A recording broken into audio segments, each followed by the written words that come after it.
Hello, and thank you all for tuning in. This presentation is going to focus on organizing your materials as well as information on photographs and how to properly take care of them.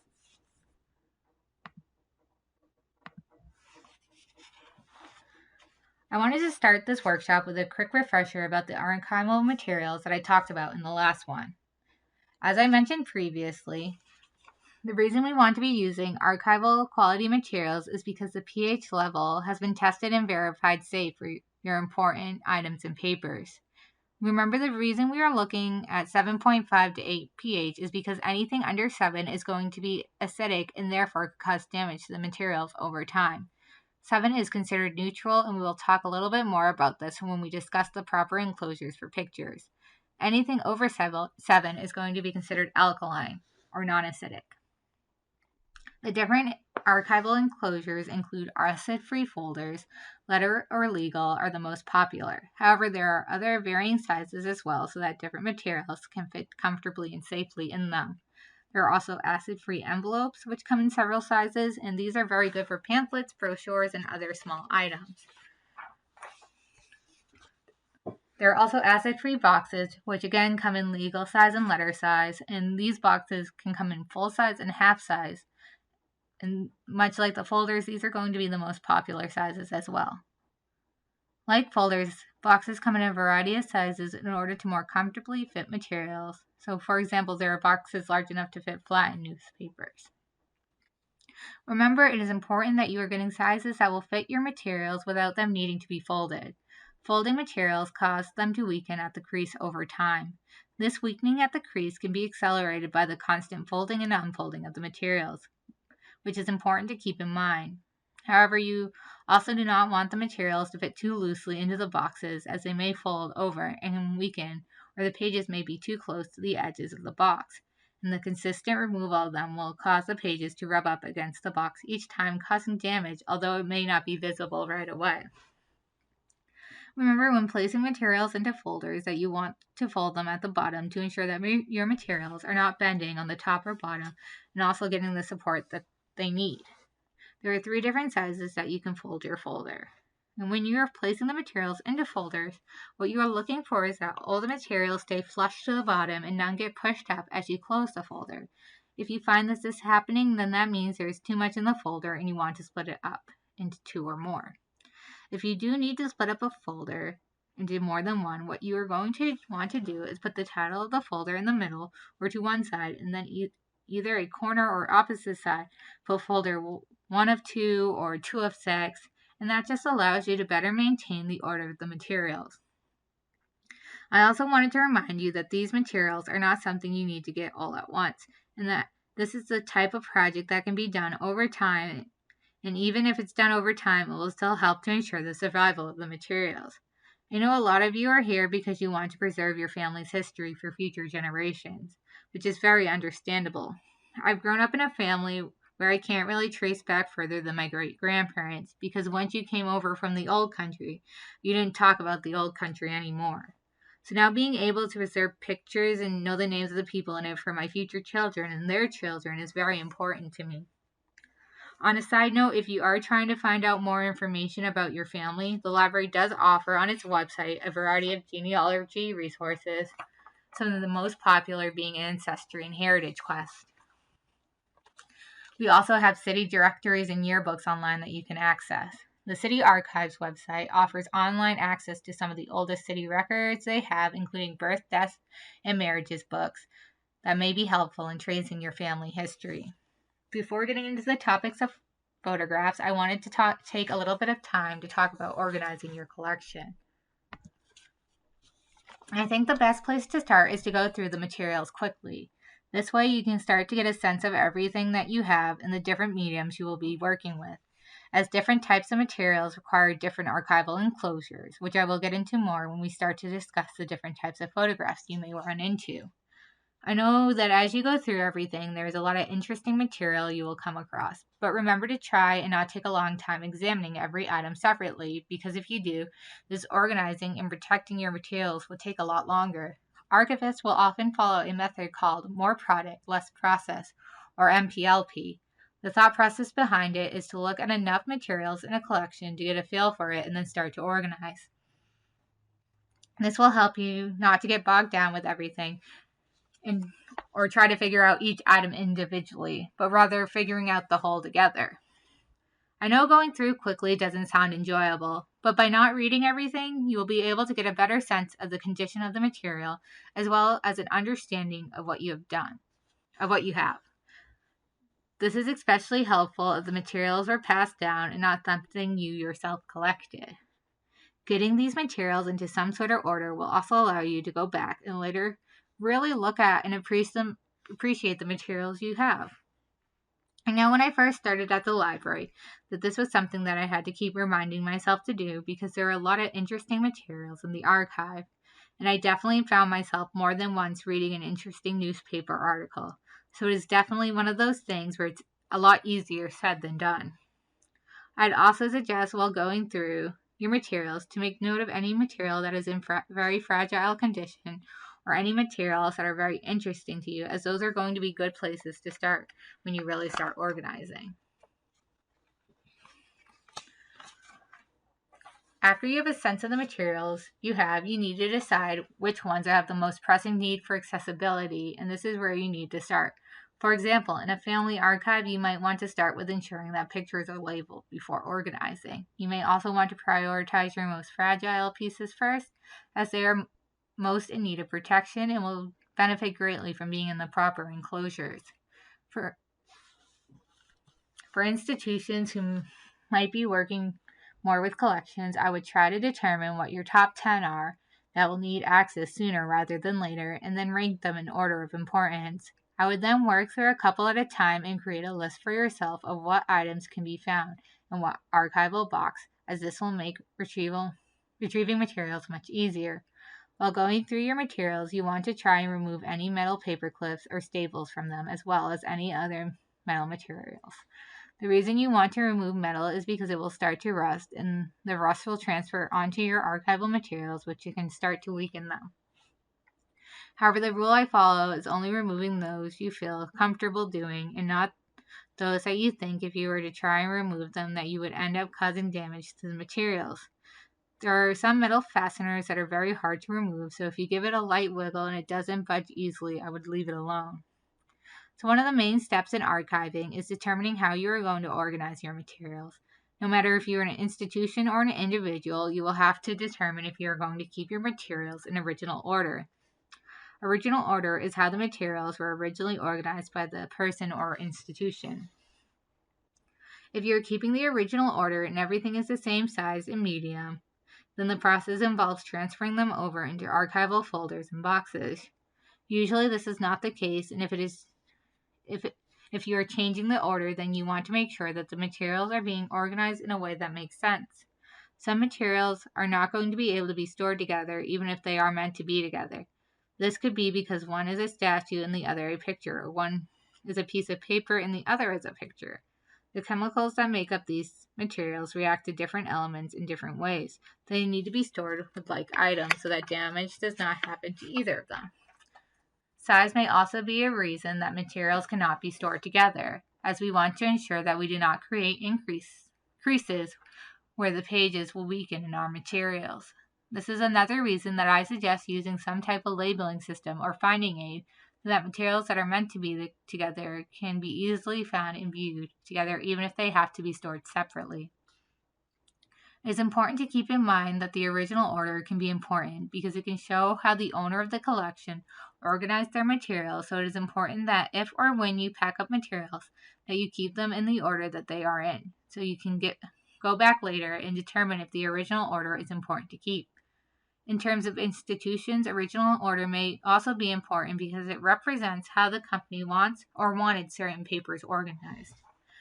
Whatever you decide in terms of the order of the materials, what is most important is that it is easy to understand for both you and the people who will be using the materials, whether it be family members or coworkers. Usually collections will be organized chronologically if original order is not kept. If the collection you are working with does not have dates, you can also organize it topically. For easy retrieval, it may be helpful to put a small tag on the box that has a title for the collection, who it was created by, and the date that it covers. This way, it gives you a few different ways to determine if the materials will be helpful for you to use while you do family genealogy, or if someone in the company wants to study certain statistics or something similar. The more information you put on the tag, the more useful it will be. I highly suggest always titling a collection or a box that you have organized, even if the title is something like Family Name, Day at the Beach, Photographs, 1988. This way you know exactly what is in that box. You may be asking yourself why I'm telling you to put a name if it is a family archive. The reason I say this is because one day it is likely that these materials will be passed down to a child, a niece or nephew, or someone else you care about.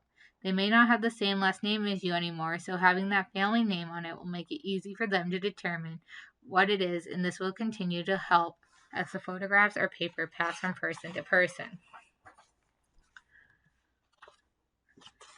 Now that we have organized and tagged the materials, it is time to create a finding aid. A finding aid is used in archiving as an overview of a collection or a type of map people can use to determine what type of information is available in the collection and if it will be useful to them.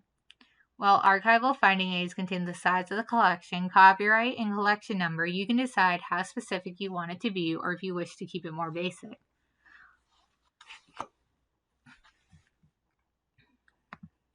What I would suggest including in the finding aid is the title and the location of the materials for basic information. I would also suggest, if the information is known, including the provenance of the collection, which is who created it, but also how it came to be in your possession. So it could be something like Aunt Kathy's letter is given to your name in the early 1950s. This will just help future generations understand who the letters were by, but also who cared for them. Perhaps they will even update it to include when it came into their possession, and this just gives more details within your family's history. I would also suggest having a small biography or history section so that the person looking at the materials in the future can have information about who created the collection. A biography is going to be for individuals or families that create a collection, whereas a history is going to be for institutions that created a collection. You will also want to create a scope note section, which allows people to know what type of materials they will be finding in the collection and the information that is covered within it. The scope note is followed by a content list. A content list can be split up by boxes if your collection spans more than one. So the content list would be something like Box 1 includes folders blue, green, yellow, and Box 2 includes red, orange, purple. If there are books or any type of artifacts, they can also be listed under the content list and notes made on where they were stored. When listing the materials, you can also choose to include a description of what people will find in the folder, but that is optional and it varies from archive to archive on how it is done. So what happens if you have a particularly large collection? This can all be dependent on how much information, time, and detail you want to put into your finding aid. Sometimes we don't have all the time in the world because we have work, a family to take care of, or other matters that need your attention. I just want you to remember that anything you do is going to make a difference in preserving your materials, so even just having a list with folder names on it and the order you want them in will be helpful for those who may take over your collection. However, if you do find that you have the time and want a certain level of detail in your collection so that materials are easier to find, then you can create series within your materials. What is a series? A series is when you title a section of the collection. Next section will usually be materials that are all very similar to each other or those that fall within a particular date range. Then the topic and date range, or just the date range itself, becomes the title for that particular subsection of the collection. You would then label each folder individually. So say you have a bunch of letters for one person to a variety of people. What you might decide to do, if the original order makes no sense, is to separate the letters by who they were for and then put letters together based on topics within them or by dates. So your title could be Jane Doe Papers, 1860 to 1920. Then your overarching series title could be something like Jane Doe's Letter to John Smith. Then within this series, a folder title could be Letters 1860 to 1864, or Letters of Their Upcoming Marriage, letters while John Smith was at war, etc.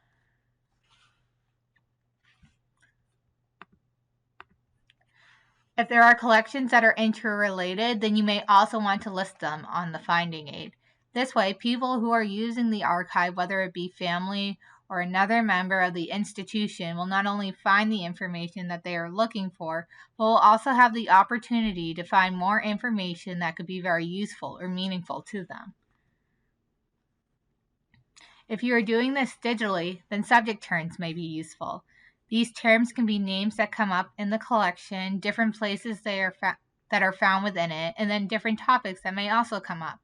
That way, if you have them stored in one giant system, people will be able to keyword search the finding aid and find collections that include the topic.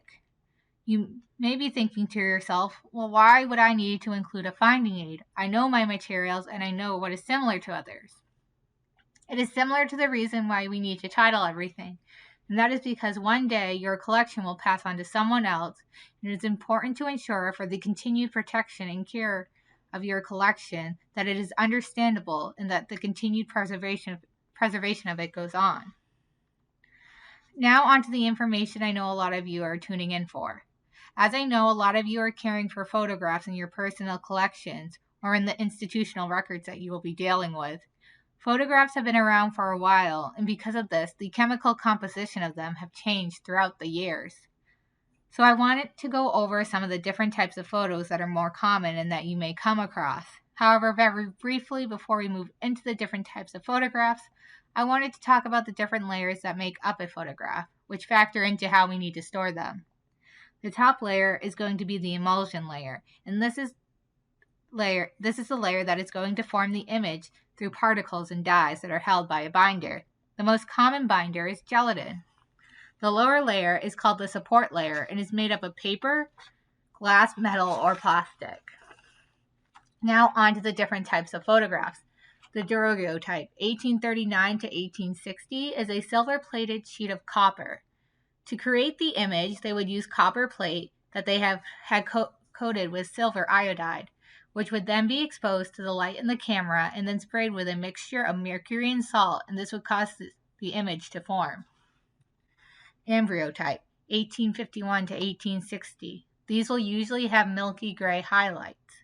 These types of photos are created by taking an underexposed glass negative and then placing it against a dark background. The contrast between the two creates a positive image. Felted paper print, 1840 to 1860, will have a matte surface. Single layer print, which is made of an uncoated paper that has a silver image deposited into the paper fibers. To create a positive, you put the negative on top of the uncoated paper and expose it to sunlight. These images will not be glossy due to the layer being uncoated, and will have a rough texture because the binder layer is absent. Cyanotype, around the 1880s. However, there were some before that. They're best known for being blue in color. This is also a single layer print. The paper will be a rough texture, as again, this image is going to be on an uncoated piece of paper, and it will also have a matte surface. Album print, 1851 to 1900s. These will be red brown, purple, or yellow brown. This is a 2-layer print. It's 2 layers because it has a support layer. The paper used to print them was usually smooth. Because it has the album binder, the image itself will be glossy. Usually they will be found framed or in albums. Carbon print, 1855 to 1930, will mostly be images of works of art, and they may exhibit large cracks and could be any color. This is another example of a 2-layer print. However, this type of print is going to have a gelatin binder. Usually, they are going to be in darker tones. Collodion print, glossy 1880s to 1920s and matte 1894 to 1920s. These images are known to rarely fade. The glossy versions of these types of photos are going to be 3 layers. Beyond the support layer and binder layer, it also has a burrata layer, which is barium hydroxide. The binder is going to be collodion, and it will have a glossy finish. Collodion is nitrocellulose that has been mixed with alcohol or ether. Gelatin pop print. Silver chloride, 1880 to 1910. Usually glossy in either brown or purple. There are 3 layers in this type of photograph, and the binder is going to be gelatin. If it is air dried, then the image will be matte, but it can have a glossy surface if it is dried while in contact with a polished metal or glass surface. They can be hard to differentiate from collodion prints. Gelatin dot print, silver bromide, 1880 to present. Usually a black and white image unless it has begun to deteriorate. 3-layer image, the 3rd layer in this type of print is either going to be broader or resin coat. The paper is either going to be a light sensitive gelatin, silver bromide, or a gelatin silver chloride paper and a negative. This type of image can have 3 types of finish, including glossy, matte, or textured. You usually won't be able to see paper fibers in this type of print like you would be able to in earlier ones. Tintypes were cheaper to daguerreotypes and would have a pale white image, usually a small iron plate instead of the glass to place the image on, so they were much more durable. It was able to be developed in only a few minutes. Collodion wet plate, 1851 to 1880, coated by hand and usually uneven. To make this type of photo, they would mix soluble iodide into collodion and then coat a piece of glass with it. After the glass was coated, it would be submerged in silver nitrate. Then, while it was wet, it would be exposed to the camera, and then a type of acid was poured over it to finish creating the image. Gelatin dry plate, 1880 to 1975. Machine coated, so the coating is even. Cut glass can sometimes varnish. To create this type of photo, they would coat photographic plates with a gelatin emulsion and then let them dry before they were used. These could then be exposed at a later date. This was more popular than the wet plate process because it didn't need to be completed right away. Cellulose nitrate, 1913 to 1939. These may have nitrate marked on the edge. Be very careful with it as it is highly flammable. They do not always have nitrate marked on the edge, as it is up to the manufacturer how it was marked. Kodak does provide information on when they produce certain types of film, but there was overlap, so this is not the most reliable way to determine if you have nitrate film. There are certain tests that can be performed, but all of these should be left to professionals, as they can be very dangerous. These tests include burning a piece of the film. However, nitrate fires cannot be put out, so it can be highly dangerous, and another test can be putting some of the film in water, but this gives off some toxic chemicals. Again, leave all of these to the professionals. It is always suggested to exhaust all the ways of identifying the film before running any test on them. Because this type of film is so flammable, there is not a huge amount that still exists. If you do find that you have any, I would look into making a copy of the images that are on it and then finding a historical society or museum that is close to you and has the proper resources to care for this type of film. Cellulose acetate, diacetate, and triacetate. Black and white, 1925 to present, and color, 1942 to present. Most will have safety marked on the edge, and this is very hard to catch on fire. This film is the film that replaced the cellulose nitrate film. Polyester, 1965 to present, and this may also have safety printed on the edge. If viewed under the right circumstances, this film can be identified because of patterns that show up as rainbow colors. There are also Polaroid pictures, which were very popular when they first came out and have started to make a comeback. Polaroids are made up of either a paper or plastic support base, then a layer of burrata, and then their binder is gelatin. They first became available in 1963, when Polaroid started to produce them. However, in the last 5 years or so, there was once more a rise in popularity. So I would say it is very likely that there are some of these types of photos within your collection. Older versions of this type of photos will be in black and white. However, some black and white film has been produced more recently, so you may have to use contextual clues in the image to determine when the photo was taken.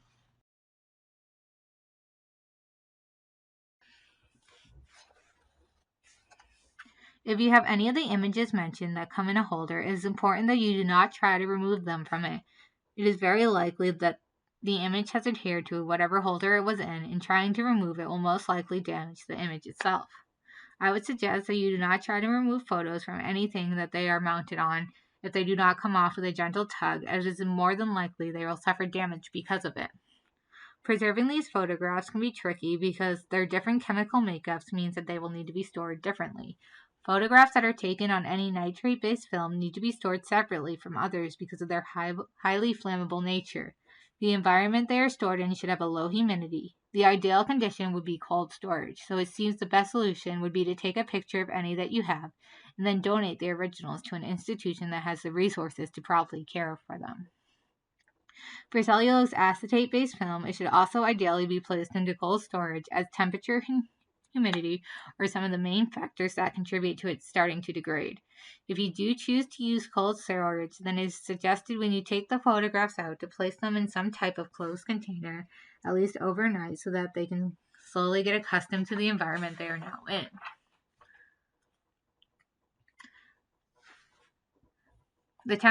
When keeping archival materials or photographs in regular storage, the temperature needs to be kept below 70 degrees and the relative humidity should be no more than 30 to 50%, with fluctuations in humidity being less than 10% a day. If there is a lot of fluctuation in humidity or temperature, this can cause the photograph to start and lose its structural integrity.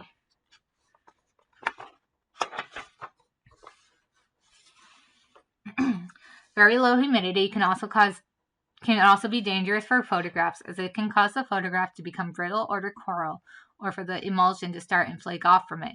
Deterioration of photograph doubles every time the temperature is increased by 10 degrees. High relative humidity produces moisture, which in turn produces the perfect environment for harmful chemical reactions. Whatever storage you choose for your photographs, it should be noted that it does not need to be cleaned regularly, as dirt and dust It should be noted that it does need to be cleaned regularly, as dirt and dust can be harmful to the images. When storing the photographs, it is also important to look to see what you are storing them with, as some materials can give off gases that are harmful to them. So, for example, if you decide the closet in your house is the best place to store them, then it is important to ensure that there isn't any paint or cleaning supplies in it. Cardboard also needs to be kept away from them. Light can cause photographs to fade, so if you're displaying them, I would only do it for so long before taking them down and then putting different ones up. Beyond fading, light can also cause them to become brittle and yellowed. You could also display duplicates, and this would help to protect the original and keep them in better condition. For film that does not contain nitrate, there are different things you need to do in order to protect them. First, they need to be placed into archival grade sleeves. Then these sleeves need to be placed into a box or drawer. If it is a box, then if at all possible, it should be archival grade. Then if space permits you should place them on a shelf as a way to avoid pushing them around or needing to move them around if you need to get to something. Once you use a sleeve for a negative, it can never be used for anything else, as the sleeve will start to absorb the acid.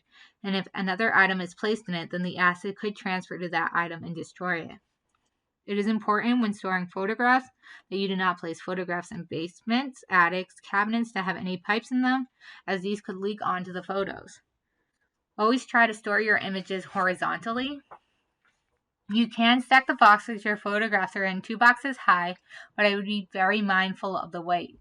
However, if you are storing glass plate negatives, then you will need to store them vertically so as to ensure that they do not break. And I would suggest not storing them 2 boxes high, just 1 box. I want to take a moment to talk about the different archival sleeves or envelopes you can use to store your photographs, both of which have positives and negatives. There are both paper and plastic sleeves, and I want to focus on paper first. If it is archival grade, it should be both acid and ligand free, but I would check the description just to make sure. There are 2 options you can choose when picking it, which are alkaline buffered and unbuffered. If you are dealing with brittle photos, then it is suggested to use the buffered enclosure. They also work well for those that have been placed onto other supports like cardboard or paper. Lastly, they are also good for film-based negatives. If you have any modern photographs that you are looking to preserve, these are usually the best options as well. A positive of these paper sleeves envelopes is that they will help to protect your photos from light damage, and they also allow you to label the photos using a pencil on the outside of the sleeve. One negative, though, is that because they are not transparent, there is more handling of the photographs, as they will have to be removed for viewing. The other option is a plastic enclosure. This type of enclosure does need to be made of certain plastics, but if you're ordering it from an archival website, you shouldn't have an issue. The plastic sleeves and envelopes are good for glass plate, nitrate, or acetate-based negatives.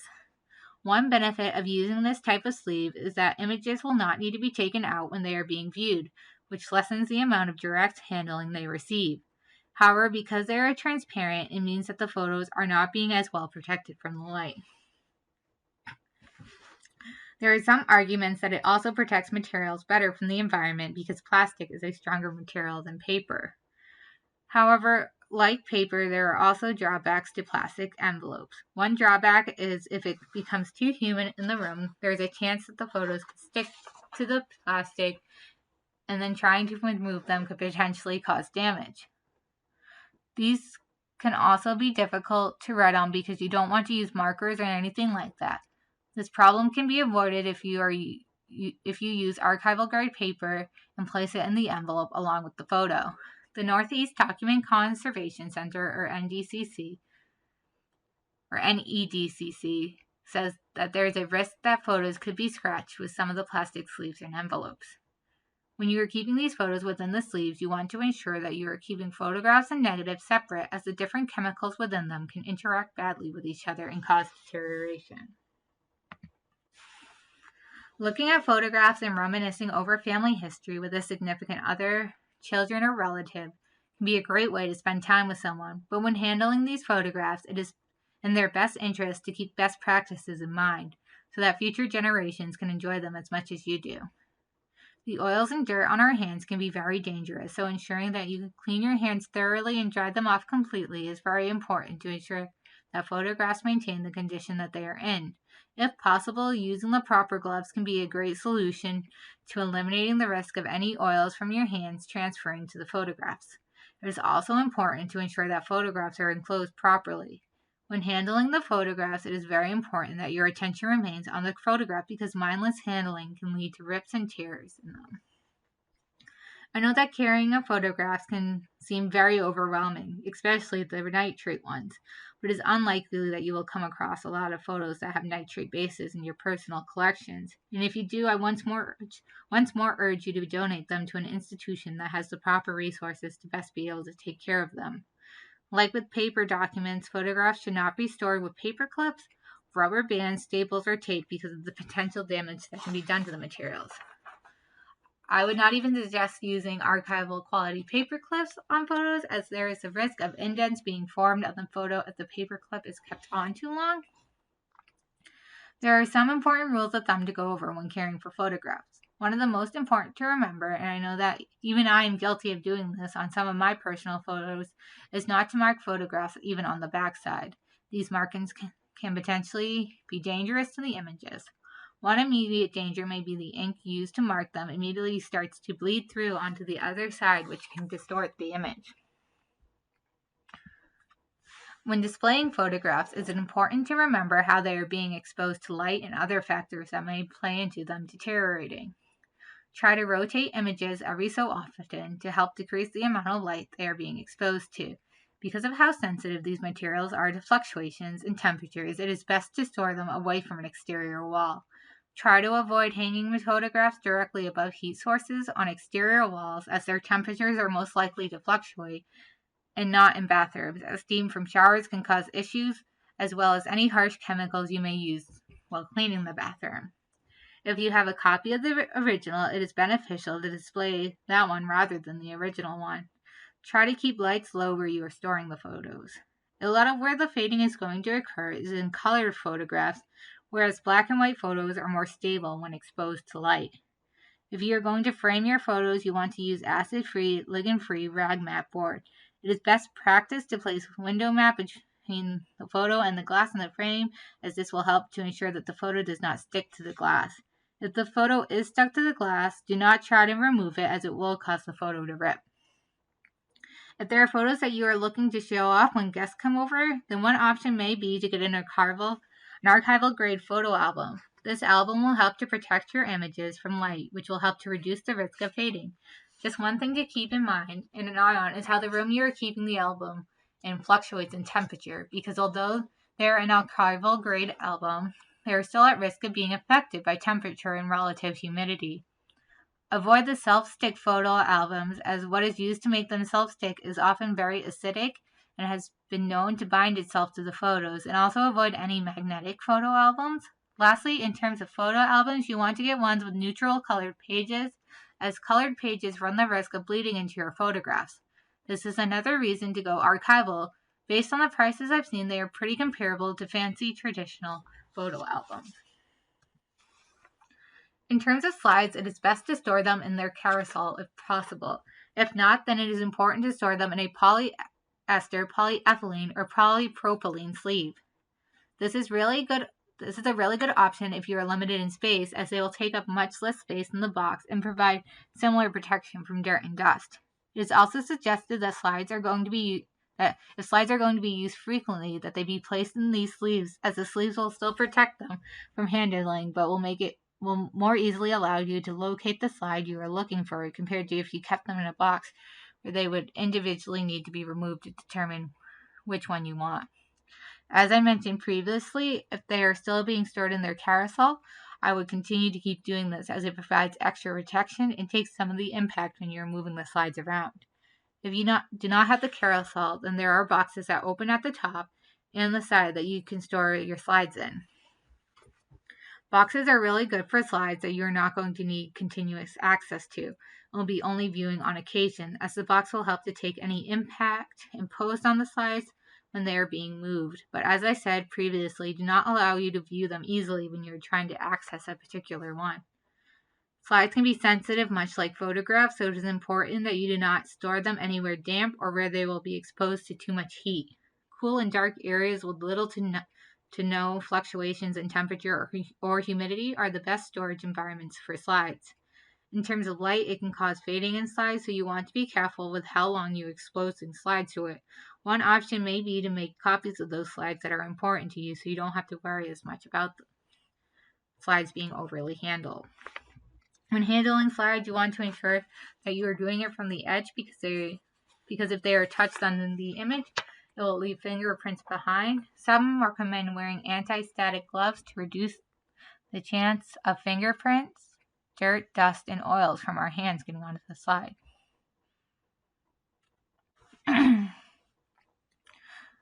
There are many things we can do when damage does occur to your materials, which we'll talk about more next week. But one thing I did want to talk about before the presentation was over was restoration photographs. I'm sure many of you, like myself, have photographs that have scratches, stains, or other types of damage, and you aren't sure what to do. While there is conservation techniques, which we will discuss, they can sometimes be expensive. A solution to this is to bring your photographs to a restorer. There they will take a professional quality image of your picture, and using different programs, they will reduce the looks of the scratches and stains, providing you a copy that looks closer to what the original did without all of the damage that the original has. The last major topic I wanted to cover was paintings. While for museums, I know they sometimes do a hanging storage. I know that limits in space do not allow everyone to have that option. A different option would be to get a map cabinet, which would allow you to lay your paintings flat, but this will depend on the size of the paintings and frame and how thick that frame is. You could also search for a similar cabinet that is vertical. While you may just want to lean paintings against the wall, this is only suggested as a temporary solution, as pressure can hurt the parts of the painting where it is leaning and holding the weight. So if you don't want to buy some cabinets, there is also a solution where you can store your artwork dependent on size in boxes. If you choose to store your artwork in boxes, then the first thing you are going to want to do is wrap them in mylar sheets. Mylar is basically a brand name for polyester. It is a clear plastic that allows for you to continue to view the materials that it's wrapped in. However, you should not use it for charcoal or pastel drawings. If the paint is loose in a painting, I would not suggest wrapping it in mylar, as the mylar may pull it off. When choosing the box, it should be of an archival grade if at all possible. As I'm not familiar with storing paintings, I did do some research, and on the Canadian government website, it did say that if you cannot store in boxes, then a handling travel storage frame could be another potential option. Like with photographs, paintings are very sensitive to light and temperature and humidity. So you want to follow the same practices when it comes to displaying paintings, so making sure they are not getting too much direct light, that they are hung on an exterior wall, they're not hung on an exterior wall, and that they are switched out from time to time so that they do not fade from the light. When I did these workshops in person, there was questions about poster storage, so I wanted to address this as well. As we discussed, it is best to store everything flat. But as we all know, space can sometimes be an issue, so some materials like posters need to be rolled. There are a few different archival options for when you have rolled materials, a straight rectangular box and then a triangulated box. Both have certified to pass archival standards, and both have benefits and drawbacks. The benefit of the straight rectangular one is that it is adjustable, so you don't have to have exact measurements when ordering your materials, as it provides for about 40 inches. However, the drawback is that there does not seem to be any way to lock it into place, which could cause unnecessary shuffling of the materials stored in it. The triangulated boxes help to protect the sides a bit better, as the rolled materials would not lay directly on the sides. But the drawback is that they do not provide the flexibility and sizing options. I know there are also questions about how to flatten them. There is something that is called the humidification process, and humidity is used to flatten the materials in question. I have never done this myself and do not know much about the process, as I have not been trained to be a conservator, so I hesitate to say this is something that should be done at home. If you're planning on storing them flatly, there are some heavy folders that would be able to protect them. You will notice that they are thicker than the other folders that I showed you in the last workshop, and this should help with protecting them from damage during storage or if you are moving them around, as the thickness of the folders should take most of the impact they would receive while traveling. In the next workshop, I will be discussing preservation, conservation, and digitization of materials, as well as any potential issues you may run into as you start to organize and store your archival materials. If you have any questions, please feel free to reach me at jlinsky@sawyerfreelibrary.org or 978-325-5525. I would like to give a special thank you to the Gloucester Cultural Initiative for collaborating with the library on this workshop series and approaching the library with the idea. I want to thank everyone for tuning in to listen to this workshop. On the next few slides, I have the resources that I used. Thank you again, and I hope you join for the next workshop next week.